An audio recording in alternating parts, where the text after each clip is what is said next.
तो दोस्तों, कैसे हैं आप सब। चलिए शुरू करते हैं बाकीलाल की नई कॉमिक्स पारस पत्थर। बाकीलाल और पारस पत्थर विशालगढ़ के राजा विक्रम सिंह प्रत्येक संध्या के समय गरीबों और बेसहारा लोगों के लिए खजाने के में द्वार खोल देते थे और उनकी देखरेख में प्रत्येक व्यक्ति को सोना दान में दिया जाता। जो बेटा 1000 बरस की कुमारी। और यह बात भला बाकीलाल से कैसे छिप सकती थी। कमाल है, ये विक्रम सिंह आखिर इतना सोना लाता कहाँ से। महाराज की जय हो। मैंने महाराज का खजाना देखा है, वह इतना विशाल तो नहीं है कि रोज इतना सोना बांटने के बाद भी खजाना वैसे ही भरा रहे। जरूर इसमें कोई भेद है और वह भेद मुझे पता करना होगा। वाह, हमारे महाराज जैसे दानिश व्यक्ति दुनिया में कहीं नहीं मिलेंगे। महाराज को मेरी उम्र लग जाए। फिर उसी रात ठहरो, कौन हो तुम, यहाँ क्या कर रहे हो। मूर्ख, यह मैं हूँ बाकीलाल। बाकीलाल का नाम सुनते ही सनी चौंक पड़ा। अरे बाकीलाल जी, आप यहाँ सैनिक के वेश में। हाँ, समाचार मिला है कि कुछ डाकू राजकोष लूटने की योजना बना रहे हैं, इसलिए आज रात्रि मैं यहाँ पहरा दूंगा। तुम महल के पिछली तरफ तैनात हो जाओ। बाकी की आज्ञा मानकर वह सैनिक वहाँ से चला गया। उसके जाते ही आज रात ही शायद भेद खुल जाए। वह बाकीलाल जी तो हैं, पर डाकू की क्या मजाल की खजाने की ओर मुँह करके भी देखें। आधी रात को अचानक, अरे यह तो विक्रम सिंह ही है, राजकोष की ओर आ रहे हैं। विक्रम सिंह ने निकट पहुंचकर उसे चाबी दी और राजकोष का ताला खोलने को कहा। महाराज, आधी रात को राजकोष में क्या करने आए हैं और अभी पता चल जाएगा। लीजिए महाराज, दरवाज़ा खुल गया था। बस अब बाहर से रोज की तरह ताला लगा दो और जब तक भीतर से हम द्वार खोलने को ना कहें द्वार ना खोलना। राजा के भीतर जाते ही बाकीलाल ने द्वार बंद कर दिया और लेकिन तार लगाने के बजाय वह खुले दरवाजे की झिर्री बनाकर भीतर देखने लगा। यह क्या गोलमाल है। ये विक्रम सिंह बाहर ताला लगवा कर भीतर क्या करता है। भीतर राजा ने एक सोने का संदूक खोलकर उसे खोला। निकल मेरे जादुई पत्थर और शुरू कर अपना काम। राजा विक्रम सिंह पत्थर हाथ में लेकर एक तरफ रखी विभिन्न धातुओं की वस्तुओं के निकट पहुंचा। लोहा, पीतल, कांच, तांबा सब इस पत्थर को छुआते ही सोना बन जाएंगे। राजा ने पत्थर उन वस्तुओं से छुआ दिया। दूसरी पल, वाह, इस पारस पत्थर के रहते मेरे राज्य में कोई निर्धन नहीं रह सकता। और यह चमत्कार देखकर बाकीलाल प्रसन्नता से उछल पड़ा। अरे वाह, पारस पत्थर, यह तो मेरे पास होना चाहिए। मैं आज रात ही से प्राप्त कर लूँगा, लेकिन तुरंत ही एक चाबी का इंतजाम करना होगा। कुछ देर बाद भीतर से द्वार खटखटाया और बाकीलाल ने ताला खोलने की खटपट करते हुए द्वार खोल लिया। ताला लगाकर चाबी हमें दे दो। बाकी ने चुपचाप ताला लगा दिया। ताला लगाने के बाद, ये लीजिए महाराज चाबी, और यह तुम्हारा इनाम। राजा विक्रम सिंह के जाने के बाद महाराज, असली चाबी तो ये रही मेरे पास ही। अब वह पारस पत्थर प्राप्त करना मेरे लिए मुश्किल नहीं होगा। उसी रात बाकीलाल ने असली पारस पत्थर को निकाल कर उसी की जगह वैसा ही नकली पारस पत्थर रख दिया। और अब इस पत्थर की जगह मुझे करार हो जाना है। इस पत्थर के साथ मुझे करार हो जाना है और फिर सैनिक डाकुओं का खतरा टल गया है। तुम पहरे पर लौट जाओ, जो आप कहें बाकीलाल जी। इसके बाद बाकीलाल उस पत्थर को संभाल के अपने पास रखने के पश्चात निकट के एक गाँव भीमापुर की ओर चल पड़ा। अब इस अनमोल पत्थर की मदद से मैं किसी देश का राजा बन सकता हूँ, लेकिन फिलहाल रात गुजारने के लिए मुझे इसी घर में शरण लेनी चाहिए। यह विचार कर उसने मकान का दरवाज़ा खटखटाया। अरे भाई, कोई है। कौन है, ठहरो, खोलता हूँ। दरवाज़ा खोलकर एक गरीब कुम्हार ने, ओ भैया, क्यों दरवाज़ा खटखटा रहे हो इस गरीब के घर का। सुनो भाई, क्या मैं परदेसी हूँ, क्या रात काटने को कोई जगह मिल जाएगी। घबराओ नहीं, या सोने की अंगूठी रख लो और भी सोना दूंगा मैं तुम्हें। सोने की अंगूठी, सकल सूरत से तुझे फकीर लगता है और बातें कर रहा है सोना देने की। कहीं स्वयं भगवान ही तो दर्द का रूप धरकर मेरी काया पलट करने तो नहीं आ गए। अवश्य ऐसा ही है। तब तो सोने की पूरी खान वसूल करनी चाहिए। यह विचार आती हुआ मन ही मन प्रसन्न होता हुआ कदम खोद के हाथ चिल्लाया, और अमुआ कलुआ, कहाँ मर गए तुम दोनों नालायकों। क्या बात है बापू, क्यों शोर मचा कर नींद खराब कर रहे हो। अरे कम वक्त, तो धीरे बोलो। यह देखो सोने की अंगूठी, केवल एक रात के मेहमान नवाजी के बदले वह हमें दे रहा है। उसके पास और भी सोना है। सोने की अंगूठी, अगर वह सारा सोना हमें मिल जाए तो हम हमारे दिन फिर जाएंगे मूर्खों। यह सुनते ही कुमार के दोनों पुत्र बाकीलाल की ओर रपकते हुए बोले, अरे भाई, बाहर क्यों खड़े हो, भीतर आओ। क्या नाम है तुम्हारा। बाकीलाल। बाकीलाल जी, आप जितने दिन चाहें यहाँ रह सकते हैं। नहीं, मुझे तो केवल एक ही रात रुकना है, आपकी जैसी इच्छा। तीनों उसकी सेवा में लग गए। बाकीलाल जी, हम आपको पकवान तो खिला नहीं सकते, पीतल के बर्तन में परोसा या रूखा सूखा ही ग्रहण करें। पीतल के बर्तन, क्यों ना इन्हें सोने के बर्तनों को बदल दूँ। दूसरी खिलाल ने बर्तनों को पत्थर से छुआ सोने में बदल जाओ। और देखते ही देखते सारे बर्तन सोने में बदल गए। यह चमत्कार देखकर कुम्हार और उसके दोनों बेटे चमत्कृत हो उठे। यह काला पत्थर तो बड़ा चमत्कारी लगता है, पीतल से चुहाती सोना बन गया। हाँ, यह कमाल पारस पत्थर का है।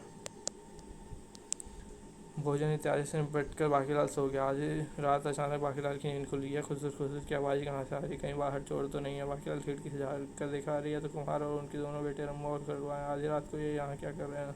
कुम्हार के हाथ में गड़ासा भी है। बाकीलाल उनकी आवाज़ें सुनने लगा। बेटा रम्मा, अगर वह कीमती पत्थर हमारे हाथ लग जाए तो हमारी सारी गरीबी एक ही झटके में उड़न छू हो जाएगी। बापू ठीक कह रहे हैं कलुआ, हुआ पास हमारे पास ही होना चाहिए। हूँ तब तो एक ही उपाय है, बाकीलाल को ख़त्म करके यह पत्थर हथियार लेना चाहिए। ऐसा ही करो, लेकिन सारा काम सावधानी से होना चाहिए। फिक्र मत करो, बाकीलाल सो रहा है, मैं एक ही झटके में जाकर उसकी गर्दन कलम कर दूंगा। यह सुनते ही बाकीलाल की सिट्टी पिट्टी गुम हो गई। आओ चले भीतर। अरे बाप रे, ये तो पूरे सराने कुंभक मेरी जान लेना चाहते हैं। दरवाजा खुलते का सर सुनते बाकीलाल की होश खराब हो गए। फिर जब कुछ और न हुआ तो अगर इनकी नज़र मुझ पर चुप पड़ गई तो खेल खत्म ही समझा हुआ रहा। चुपचाप गर्दन धड़ से अलग कर दो। बापू ने आगे बढ़कर गड़ासे का एक भरपूर वार बाकी की गर्दन पर किया। धड़ाक और भयानक दृश्य को देखकर बाकीलाल काँप उठा। हे भगवान, अगर समय पर मेरी नींद न टूटती तो मेरा गर्दन धड़ से अलग हो जाती। इस ख्याल मात्र से बाकीलाल बुरी तरह चीख उठा। आह नहीं, अरे यह कौन चीखा। बाकीलाल, बाकीलाल तो वह रहा। क्या, अरे बाप रे, भागो, पकड़ो, जाने ना पाए। वारा उधर, पकड़ो उसे मूर्खो, अगर वह निकल गया तो सोने की खान हाथ से चल गई समझो। दोनों भूत की तरह उसके पीछे लगे हुए थे। हे भगवान, कर भला हो बुरा हो, कम जो के सामान चिपक गए हैं। और बाकीलाल जान बचाने के लिए एक बेल के सहारे ऊपर चढ़ता चला गया। थोड़ी देर पहले उसी घर के एक वृक्ष में चंदा, वह दिन कब आएगा जब मैं तुम्हें अपने दुल्हन के रूप में देखूंगा। ऐसा मत कहो, शायद कभी नहीं। चंदा उदास स्वर में बोली, जब तक मेरी बड़ी बहन का विवाह नहीं हो जाता मैं विवाह कैसे कर सकती हूँ। और तुम तो जानती हो मेरी बड़ी बहन कानी, कुबड़ी और लंगड़ी है। अनेक रिश्ते आए मगर उसे कौन पसंद करता। फिर तो न जाने हमें और कितना इंतजार करना होगा। तभी कोई आठ सुनकर वो चौक पड़े। चंदा जल्दी से बोली, लगता है कोई धरा रहा है, तुम जल्दी से भाग जाओ। ओह, मैं फिर आऊँगा प्रिय। इधर वो निकला। इधर घबराए हुए बाकीलाल ने भीतर प्रवेश किया। वे लोग इधर यहाँ आ पहुँचे। बाकीलाल की चोरों की तरह भीतर घुसते देखकर चंदा चिल्लाई, कौन हो तुम। ओ मुझे बचा लो, दो बदमाश मेरी जान लेना चाहते हैं। वह इधर ही आ रहे हैं और शायद उन्होंने मुझे भीतर घुसते हुए भी देख लिया हो। कुछ सोचते हुए चंदा कपड़ों की गठरी बाकीलाल को देती हुई, लो जल्दी से ये कपड़े ले लो। तभी द्वार पर दस्तक हुई। चंदा ने आगे बढ़कर द्वार खोला। कौन हो तुम। हमें एक चोर की तलाश है जिसे तुमने इधर आते हुए देखा है। कहीं वह आपके कक्ष में तो नहीं आ चुका। नहीं, यहाँ कोई चोर नहीं आया, उसे कहीं और जाकर ढूंढो। यह कौन है। मेरी बहन। ओ खलुआ। कलुआ वहाँ से रमुआ खलुआ वहाँ से चले गए उसके जाने के बाद। तुम बहुत नेक दिल लड़की हो, अगर मैं तुम्हारे किसी काम आ सकूँ तो यह मेरा सौभाग्य होगा। ओह, क्या तुम सच कह रहे हो। कुछ सोचते हुए चंदा का चेहरा खुल उठा। बिल्कुल सच, आजमा कर देख लो, तुम जो कहोगी मैं करूँगा। तो फिर मेरी बड़ी बहन से विवाह करना होगा। विवाह, लेकिन तुमने मुझे वचन दिया है।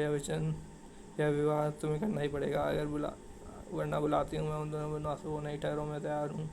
यह सुनते ही चंदा प्रसन्नता से नाच उठी। फिर बोली, तुम यहीं रुको, मैं यह खुशखबरी बापू को सुनाकर आते हैं। चंदा के जाने के बाद बाकीलाल ने कपड़े बदल कर छज्जे से नीचे झाँका। बाप रे, ये दोनों यमदूत तो अभी भी यहीं घूम रहे हैं। बाहर निकलते ही घेर लेंगे। हे भगवान, यह किस मुसीबत में फंस गया हूँ मैं। कुछ ही देर बाद चंदा लौट आई। विवाह की तैयारी आरम्भ कर दी गई है और तुम्हें दूल्हा बनाने का काम हमारे ये चारों आदमी कर लेंगे। चारों पहलवान उसे दूल्हा बनाने लगे। चलो अब ये फटे कपड़े उतार कर नए कपड़े पहन लो। अरे ये क्या करते हो। बड़ी मुश्किल से तो कुबड़ी ने किसी को पसंद किया है। कुबड़ी को किसी ने पसंद किया है। कहानी की तो नई आँख मिल गई। लंगड़ी को अब बैसाखी की जरूरत नहीं पड़ेगी। कुबड़ी, कहानी, लंगड़ी, यह क्या कर रहे हो तुम। लो सुन लो, जैसे तुम्हें पता ही नहीं कि तुम्हारी होने वाली दुल्हन में ये सभी गुण विद्यमान है क्या। तो क्या मेरी विवाह कुबड़ी, कहानी और लंगड़ी कन्या से होने जा रहा है। उधर विवाह की तैयारी जोरों शोरों से चल रही। इससे जल्दी करो, आज रात ही डोली भी विदा करनी है। अरे मूर्ख, खड़ा क्यों है मंडप से जाके। जी जी सरकार। चंदा अपने हाथों से दुल्हन को तैयार कर रही थी। मेरी बहन, आखिर तेरा दूल्हा हमने ढूंढ लिया और मेरा विवाह भी शीघ्र ही हो जाएगा। अंदर बाकीलाल को सोच कर बुरा हाल था। वह चलाक लड़की चंदा मुझे अपने शब्दों के जाल में फंसा गई। अगर ये विवाह हो गया तो मैं मुफ्त कमा हो जाऊँगा। बू, मुझे यहाँ से भाग निकलना चाहिए। अगर वह लाठी मेरे हाथ लग जाए हमारा काम तो ख़त्म हो गया। अब जरा तम्बाकू की एक पंखी लगा लूँ। और बाकीलाल एक ही लाठी पर झपटा। जय बजरंग बली, तोड़ डाल दुश्मन की नदी। तड़ाक हाय मर गया। खतरा भापते ही दूसरे पहलवान तैयार हो गए। इधर इसका इरादा नेक नहीं लगता, पकड़ो इसे, भाग नहीं ना पाए। तभी वाकीलाल लाठी घुमाता हुआ उन पर टूट पड़ा। कम वक्त तो वाकई से धोखाधड़ी नहीं चलेगी। आया मारा तड़ाक फड़ाक, दोनों पहलवान भी वहीं ढेर हो गए। अब बचा चौथा पहलवान, तू भी आजा लठप्यारे, तुझे भी देखता हूँ। भयंकर आवाज़ करते हुए दोनों की लाठी आपस में टकराई। तड़ाक रूप दिखाते हुए बाकीलाल ने कुछ ढंग से वार किया। ओह मेरी लाठी कड़ाक, अब तो बाकीलाल की बनाई। बचा बेटा बचा मेरा वार, उफ तोड़ दहाड़, हाय मर गया। बाकीलाल की इस बार के बाद पहलवान फिर उठ ना सका। भाग भाग के कमर, हाय तभी बाहर से कदमों की आवाज़ आने लगी। उधर बाकीलाल को छज्जे से लटकती एक रस्सी दिखाई पड़ी और वह उसी पर झूल गया। यह रस्सी बड़े मौके पर लटकी मिली है, लेकिन अचानक बाकीलाल के मुंह से चीख निकल गई, सांप ही। उफ धड़ाम, वह रहा, पकड़ो उसे। अगर वह भाग गया तो तुम में से किसी की खैर नहीं। हाय अगर वह भाग गया तो फिर मेरा क्या होगा। भाग भाग के और तेज पकड़ो, वह रहा। अचानक बाकीलाल ठिठक कर रुक गया। अरे बाप रे, रमुआ और कलवा, अगर उन्होंने मुझे देख लिया तो मेरी खैर नहीं। फिर वाकया ऐसा क्या हुआ, क्यों पूछो। कहाँ, क्यों भैया, इधर किसी दुबले पतले बाकीलाल को तो नहीं देखा। नहीं नहीं, तुमने तो नहीं देखा। नहीं, इधर बाकीलाल छिपता छिपाता पहुंच चुका था मूर्तिकार के घर में। वो लगता है किसी मूर्तिकार का घर है। वाह कितनी सुंदर धातुओं की प्रतिमाएं हैं। हाँ लेकिन सब बेकार। कौन? मैं ही वो मूर्तिकार हूँ जिसने मूर्तियाँ बनाई हैं, लेकिन इन्हें कोई खरीदने को तैयार नहीं है। लोगों को चमचमाती मूर्तियाँ चाहिए, जबकि इस धातु में उतनी चमक नहीं आ पाती। अगर इन मूर्तियों में सोने की चमक आ जाए तो तब तो मेरी सारी मूर्तियाँ अच्छे दामों पर बिक जाएंगी। लेकिन ऐसा कैसे होगा। बाकी ने पारस पत्थर निकाला और एक मूर्ति को छुआ दिया। यह देखो, अरे वाह, मूर्ति तो सोने के समान चमक रही है। कुछ ही देर में बाकी ने सभी मूर्ति को सोने बदल दिया। आपको मूर्तिकार, ये मूर्तियाँ बिकेंगी या नहीं? तुम तो कोई जादूगर लगते हो, अब ये सारी मूर्तियाँ बिक जाएंगी तो फिर सुबह होने का इंतजार करो। सुबह ये मूर्तियाँ बेच कर उसका आधा धन तुम मुझे दे देना, लेकिन फिलहाल तो मेरे रात बिताने और भोजन की व्यवस्था करो। बाकी रात बिताने की व्यवस्था है, लेकिन भोजन तो दिन में मैंने नहीं किया तो। बाहर शंकर बोले, अब मैं लोगों का हित करता हूँ तो मेरा फ़ायदा ही फ़ायदा होता है, और अब भूखे पेट सोना पड़ रहा है। खैर कुछ दिनों की बात है, उसके बाद तो मुझे राजा बनने ही जाना है। अगले दिन जब मूर्तिकार सारी मूर्तियाँ बेचकर बाजार पहुँचा, वाह कितनी खूबसूरत मूर्तियाँ, वाह अब तो ये सारी बोल पड़ेंगी। कितना दाम है भैया? मूर्ति तो मेरी हुई। सहसा एक सुनार मूर्ति का निरीक्षण करता हुआ चौंक पड़ा। यह क्या, यह मूर्तियाँ तो खाली सोने की बनी हैं, और इसकी एक मूर्ति जितना सोना तो मेरे पास भी नहीं है। सोने की सब तो बहुत कीमती होंगी। मैं तो चला। सोने की मूर्तियाँ सारे हम बेचोगे तो कोई डाकू लूट ले जाएंगे इन्हें। चलो भाई चलो, ये मूर्तियाँ हम गरीबों की किस काम की। ठीक कहते हो भैया। उधर सुनार जा पहुँचा सैनिकों के पास। मैं बिल्कुल चोखा कह रहा हूँ जी, मूर्तियाँ खाली सोने की हैं। इसका मतलब उसने ज़रूर कोई लंबा हाथ मारा। अभी देखते हैं उसे। यह सैनिक की दरिया आ रहा है, कहीं मुसीबत का टूट पड़ा। मुझे भाग निकलना चाहिए। मूर्तिकार इतना घबरा गया कि वहाँ से भागा। मूर्तिकार के भागते देखकर खलवा खलवा चौंक पड़े। अरे यह मूर्तिकार अपनी मूर्तियाँ छोड़कर क्यों भाग रहा है? सुना है वो मूर्तियाँ सोने की। अवश्य इसमें कोई भेद है। कहीं वाक्यलाल पारस पत्थर के साथ इसी मूर्तिकार के घर तो नहीं छिपा बैठा? अवश्य ऐसा ही है, उसी ने इस मूर्ति को सोने बदला है। अन्यथा कोई इस प्रकार इतनी कीमती मूर्तियाँ छोड़कर क्यों भागता? चलो बाकीलाल का पीछा करते हैं। बाकीलाल उसी के घर में छुपा बैठा होगा। बाकीलाल इसी की तो हमें भी तलाश है। बाकीलाल का नाम सुनते ही मानो उनमें बिजली भर गई। पीछा करो, इस तरह बाकीलाल का बच्चा हमें ज़्यादा देर तक नहीं निकलना चाहिए। उधर बाकीलाल भूख में तड़ियाँ बैठ रही हैं। न जाने यह मूर्तिकार मूर्तियाँ बेचकर अभी तक क्यों नहीं लाता। कम वक्त जो सोने की मूर्तियाँ दी हैं, फिर भी मुझे भट्टी सुलगाने का काम सौंपा गया है, ताकि आते ही वह फिर से धातु पिघलाकर मूर्तियाँ बना सके। न जाने उस मूर्ख को सोने की पहचान भी है या नहीं। मुझे उस मूर्तियों का रहस्य बता देना चाहिए था। तभी बाकी की नज़र मूर्तिकार पर पड़ी। ओह वह आ रहा, निकट आते ही मूर्तिकार बाकीलाल पर वैसा पड़ा। बाकीलाल, मैं तुझे नहीं छोड़ूंगा। तूने तो आज मुझे परसवा ही दिया। मुझे बताया क्यों नहीं कि ये मूर्तियाँ सोने की हैं? अरे मगर सुनो तो, अगर सैनिक मुझे पकड़ लेते तो मेरी एक ना सुनते और मुझे चोरी के अपराध में कारागृह में डाल देते। मुझे नहीं मालूम था कि तुम्हारे घर घुटने में है। तभी छोड़ दो उसे और हमारे हवाले कर दो। आए, ये कौन सी मुसीबत आ पड़ी। और सामने रमुआ कलवा को देखते बाकीलाल उछल पड़ा। तुम? हाँ बाकीलाल, हमें धोखा देकर फरार हो जाना इतना आसान नहीं है। हम अपने दुश्मन को पताल से भी खोज निकालते हैं। कलवा चीख पड़ा। रमुआ, उतार दे इसकी गर्दन और छीन ले इससे वह पारस पत्थर। हम पारस पत्थर? अरे बाप रे, कुछ करना होगा। पारस पत्थर? अब समझ में आया कि सोने की मूर्तियों का रहस्य। तभी बाकीलाल ने पारस पत्थर निकाल कर मूर्तिकार की ओर उछाल दिया। साथ ही चिल्लाया, मूर्तिकार संभालो उसे। इसी पत्थर के कारण तुम्हारी मूर्तियाँ सोने में बदल गई थी, लेकिन पारस पत्थर को बीच में ही लपक गया एक पहलवान ने। यह पत्थर तो हमारी किस्मत पलट सकता है, आए। दूसरे पहलवान की लाठी चली और पहले पहलवान की पीठ से टकराते उसके मुंह से चीख निकल गई, आई मर गया। पत्थर देकर कहा जाता है, अरे उर्मिला, सारा सोना तू ही पावेगा कि इस पत्थर के से सोना बनाकर मैं राजा बन सकता हूँ। हाँ हाँ, राजा सोना धड़ाक। ओए राजा, तेरा तो बच गया वाजा।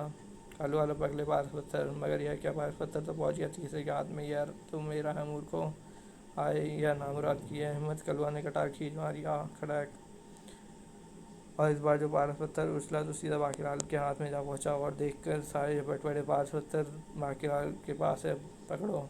ऐसे ही बाकी ने तुरंत पत्थर एक तरफ उछाल दिया। तब बाकी को छोड़कर पारस पत्थर की ओर लपके। पारस पत्थर मेरा है। उसके बाद पारस पत्थर प्राप्त करने के लिए आपस में घमासान युद्ध छिड़ गया। पारस पत्थर मेरा है, मेरा है, मेरा है, मारो। सब एक दूसरे की खून की प्यासे हो गए। धड़ाक। तूने मेरे हाथों से पारस पत्थर छीना ले। पारस पत्थर ओ धड़ाक। कुछ देर में हालत ये थी, हाय मर गया, हाय मेरा हाथ, हाय हाय पारस पत्थर। जबकि उधर बाकीलाल पारस पत्थर किसी हाथ नहीं लगा, अब यह मेरे पास आ गया। उफ, इस पत्थर के कारण तो मेरी जान पर आ बनी, इसे तो वापस ले जाकर महल में ही रख देना चाहिए। यह सोच बाकी वापस चल पड़ा। उधर महल में अगली रात विक्रम सिंह राज को उसका द्वार पर ताला नकली ताले से खोल पाता, नकली चाबी से खोल पाता है कि तभी, अरे यह क्या आश्चर्य, ताला अपने आप टूट गया और दरवाज़ा खुल रहा है। भगवान, यह क्या हो रहा है। अटैक। और फिर अरे यह पारस पत्थर वाला संदूक हवा में कैसे उड़ने लगा। राजा विक्रम सिंह को देखते देखते संदूक का ढक्कन खुल गया और पत्थर बाहर निकलकर हवा में तैरने लगा। यह क्या, पारस पत्थर अपने आप संदूक से बाहर निकल आया।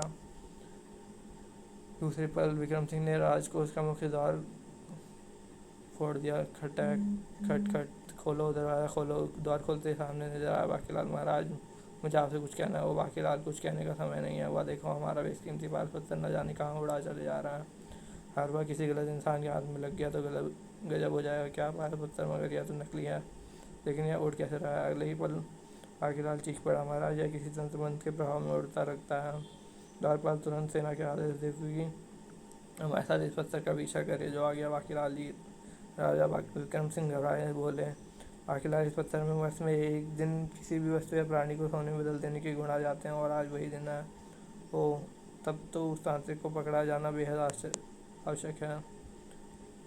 और फिर पूरी सेना के साथ बाकीलाल उस पत्थर का पीछा करने लगा। पत्थर का पीछा करते रहो, या जहाँ भी गिरे वह स्थान चारों ओर से घेर लेना। और पत्थर प्रवेश कर गया एक गुफा में। महाराज, वह तांत्रिक इसी गुफा में होगा। आइए हम भीतर चले। सैनिकों ने पूरी गुफा को घेर लिया। चलो भीतर। हाँ, मेरी वर्षों की तपस्या आज सफल हो गई। मैंने विक्रम सिंह के खजाने से आकर उस पत्थर को उड़ा ही लिया। अब साधु के वेश में जाकर मैं विक्रम सिंह से इस पत्थर को छुआ कर उसे सोने की बूंद में बदल दूंगा, फिर सारा राजपाट होगा मेरा। अरे बाप रे महाराज, ये तो आपका दुश्मन निकला। उफ, इसके इरादे तो बेहद खतरनाक है। इसी पल विक्रम सिंह गरज कर उसके सामने आ बोला, दुष्ट तख्त, तेरी मौत हमारे हाथों की। ओ महाराज, ही शिकार खुद ही आकर फंस गया है जाल में। तांत्रिक ने तुरंत एक मंत्र पढ़ा, परिणाम फिर उफ, हमारी तलवार। हा हा हा, मैं तुझे सोने का भूत बना दूंगा राजा। हा हा हा। इसी पल तांत्रिक ने पत्थर राजा से छुआ दिया। नहीं बाकी, मुझे बचाओ। हा हा हा, बन जा सोने का भूत। लेकिन आए, यह क्या, यह सोने का नहीं बना। बाकी बचाओ। और ठीक उसी पल कमबख्त, यह पत्थर नकली था, असली यहाँ है मेरे पास। अब बन जा तू सोने का भूत। नहीं। पत्थर छुआते ही तांत्रिक तुरंत सोने का भूत में बदल गया। फिर आंखें बोली, महाराज और देखिए, आपकी सोने के भूत में बदलने वाला यह दुष्ट तांत्रिक अब खुद सोने में बदल गया। क्या, यह चमत्कार कैसे हो गया। दुष्ट तांत्रिक ने तो पत्थर हमसे छुआया था, अवश्य छुआया था महाराज, लेकिन दरअसल वो पत्थर नकली था। नकली है, तुम कैसे कह रहे हो बाकीलाल। जी महाराज, यह सच है। दरअसल असली पत्थर मैंने वहाँ से कल रात ही गायब कर दिया और यही बताने का महाराज मैं आपके पास पहुँचा था। यह रहा हुआ असली पत्थर। क्या, यह सुनते महाराज ने प्रसन्नता से भरकर बाकीलाल को गले लगा लिया। बाकीलाल, तुमने एक बार फिर मेरी जान बचाई है। अगर तुम समय रहते में वो पत्थर न बदल जाते तो वही हो जाता जो मैं चाहता हूँ। काश तांत्रिक मुझे पहले मिल गया होता तो आज शायद मैं ही राजा होता। फिर वही हुआ जो हमेशा होता है। बाकीलाल को विशेष समारोह के बाद स्वयं राजा विक्रम सिंह ने सम्मानित किया, जबकि बाकीलाल अपनी किस्मत को कोसता हुआ तांत्रिकों को बुरा भला कह रहा था। उधर तांत्रिक का बुत राजा के महल में सजाया जा चुका था। धन्यवाद। समाप्त। तो इस वीडियो को लाइक सब्सक्राइब जरूर कीजिए। धन्यवाद।